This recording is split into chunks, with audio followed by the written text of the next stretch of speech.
So hello and welcome back to Books and Things, and today I'm going to be doing a quick book review of two non-fiction books in the same series. This is Forgotten Women the Leaders and this is Forgotten Women the Scientists.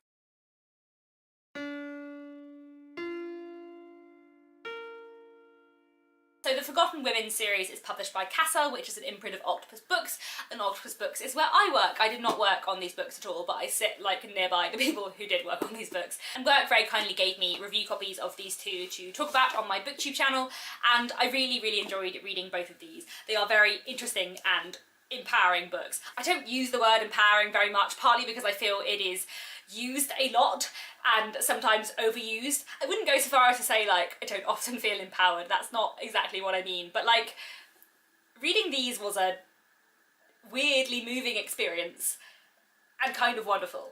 So basically, the premise of the Forgotten Women series is that each book in the series looks at 48 women throughout history from all over the world who have been a little bit forgotten but who were incredible in some way or made some influence. The first two books in the series are already out, so The Leaders and The Scientists, and then later on this year, two more books in the series are coming out, The Artists and The Writers. I'm really excited for The Writers, like so pumped for that. The reason why each book looks at 48 women is because that is how many women have won the Nobel Prize. Out of the 911 people who have won the Nobel Prize, 48 of them were women. The reading experience of these books is really good. They are laid out very well and the illustrations are beautiful. Xing Zheng is a brilliant writer and really interestingly deals with these women, very concisely capturing their life, the context around the particular historical period and country they inhabited, and the struggles they faced in order to achieve what they did. I also loved how nothing is glossed over or looked at with rose-tinted glasses. I mean, especially in The Leaders, some of these women were quite unsavoury characters who also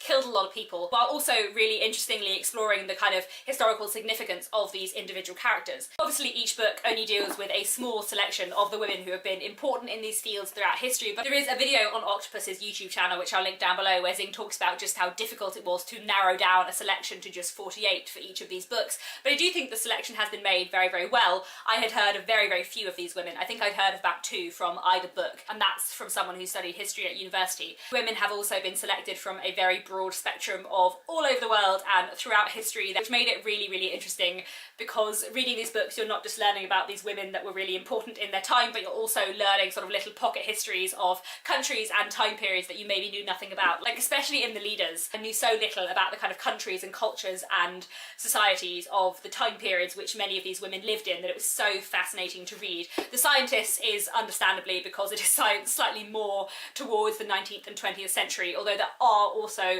female doctors mentioned from ancient societies and so on, which made it even more fascinating to read. Another thing I loved in both of these books is how the author talks about how many of these women faced so many other difficulties, not just to do with their gender, but also to do with their race, their class, their sexuality, and so on. I also found it fascinating throughout that, especially, for example, in The Scientists, a lot of these women had supportive families who wanted them to get an education, who believed in women's education, and to think how much harder it would have been for the thousands of women whose families did not believe that women should be educated and who did not want to give them the support that many of these women did have from their family. Issues like that are dealt with really well in these. There are just so many interesting women talked about in these books. In The Scientists we have Ada Lovelace, the daughter of Lord Byron, a Victorian female mathematician who is now considered one of the first computer programmers. Or we have Aspasia, a Greek female doctor from the 4th century who pioneered a lot of new surgical techniques in gynecology. Or Faye Del Mundo, who only got into Harvard Medical School because the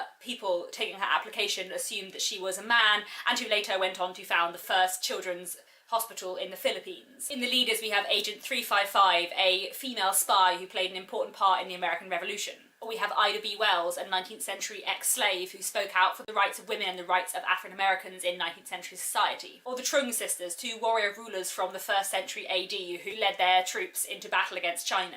Or Shirley Chisholm, who was not only the first woman but also the first black person to run to be the Democratic Party's nominee for President of America. And so many more. There are so many fascinating women explored in these books, and I would really highly recommend them. Although of course each book only deals with a sample of the millions of fascinating women throughout history who have been a bit forgotten. Both are really worth a read and really interesting.